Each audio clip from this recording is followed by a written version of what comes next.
नमस्कार मित्रांनो, पुन्हा एकदा आपले स्वागत आहे. मित्रांनो, टीईटी परीक्षेबाबत हायकोर्टाचा एक महत्वपूर्ण निर्णय आलेला आहे. जाणून घेऊया या व्हिडिओच्या माध्यमातून काय निर्णय आला आहे ते. त्याकरता हा व्हिडिओ शेवटपर्यंत पहा. चॅनलला आपण सबस्क्राईब करून नसेल तर मित्रांनो, नवनवीन अपडेट मिळवण्याकरता आपल्या चॅनलला सबस्क्राईब करा, व्हिडिओला लाईक करा आणि ही मोठी बातमी आपल्या मित्र व परिवाराला सुद्धा शेअर करायला विसरू नका.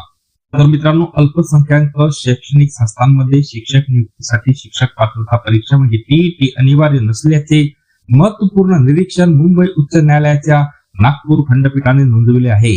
अंतिम निर्णय होईपर्यंत टीईटीची अट सक्तीची नाही, त्यामुळे केवळ टीईटी नसल्याच्या कारणावरून शिक्षक नियुक्ती नाकारणे योग्य नसल्याचे न्यायालयाने स्पष्ट केलेले आहे.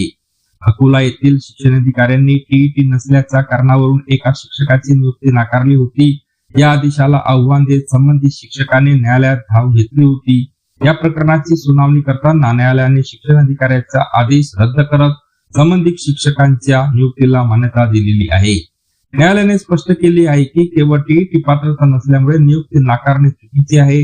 या संदर्भात सर्वोच्च न्यायालयाने दिलेल्या निर्देशाचाही न्यायालयाने उल्लेख केलेला आहे. तसेच अल्पसंख्याक शैक्षणिक संस्थांवर शिक्षणाचा हक्क कायदा आरटीई लागू होत नसल्याने शासनाच्या सूचनांमध्ये नमूद असल्याचाही दाखलाही न्यायालयाने घेतलेला आहे.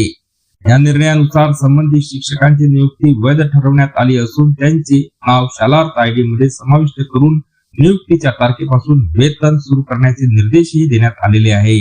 दरम्यान शिक्षण विभागाच्या निर्णयावर या प्रकरणामुळे प्रश्नचिन्ह उपस्थित झाले असून शिक्षक नियुक्ती संदर्भातील धोरणामध्ये स्पष्टता आणण्याची गरज असल्याचे मत व्यक्त होत आहे. न्यायालयाच्या निर्णयामुळे राज्यातील अल्पसंख्याक शैक्षणिक संस्थांना दिलासा मिळाला असून शिक्षकांसाठीही हा महत्वपूर्ण निर्णय ठरणार आहे. पुन्हा भेटूया नवीन अपडेटसह पुढच्या व्हिडिओमध्ये. तोपर्यंत धन्यवाद.